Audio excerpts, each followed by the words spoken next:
Hi, my name is Raymond Cross. I am Associate Professor of Medicine and Director of the IBD program at the University of Maryland in Baltimore.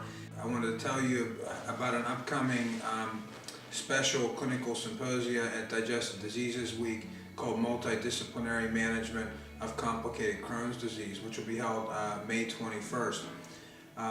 To give you a little background about myself, I've been Director of the IBD program at Maryland for about 8 years. And as you would expect, we have a group of patients with moderate to severe Crohn's disease, of which many of these complicated management dilemmas come up frequently in practice. As a community or academic gastroenterologist, there are several reasons why you should attend this event. I think importantly, these are common encounters that occur in patients with Crohn's disease. We'll be discussing jejunal-ileitis, perianal Crohn's, and intra-abdominal abscess, all common dilemmas that you'll see in practice. In addition, these different problems that we encountered have significant controversy about optimal management. So you're going to see some varying expert opinion on how these cases should be handled. Also, this is a unique symposium in that there will be gastroenterologists and surgeons both giving their particular viewpoint on unique management strategies. Lastly, in regards to my specific talk, which will be intra-abdominal abscess, I'll be going over some data from the University of Maryland, Baltimore. One study which was reported just last year at Digestive Diseases Week. In addition, I'm going to be going over a recent study from Mayo Clinic that talks specifically about medical versus surgical management of abscess.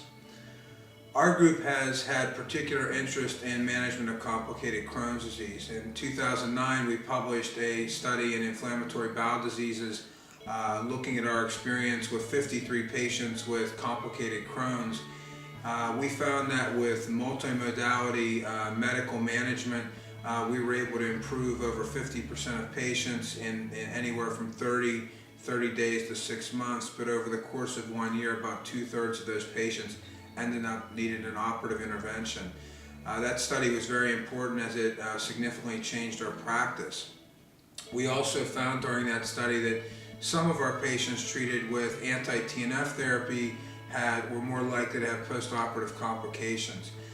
Therefore, we did another study that was presented last year at DDW looking at the impact of preoperative anti-TNF use on post-operative complications. We had about 150 patients that were exposed to anti-TNF therapy in the preoperative period, and we found that those that had seen preoperative anti-TNF had 3 times the risk of wound complication and a 2-fold increased risk of infectious complications. This study, there's an ongoing study being planned to examine this effect prospectively. So in summary, I think this will be a unique conference that will give you multidisciplinary viewpoints over common, complicated, controversial problems in Crohn's disease, and I hope to see you there on May 21st.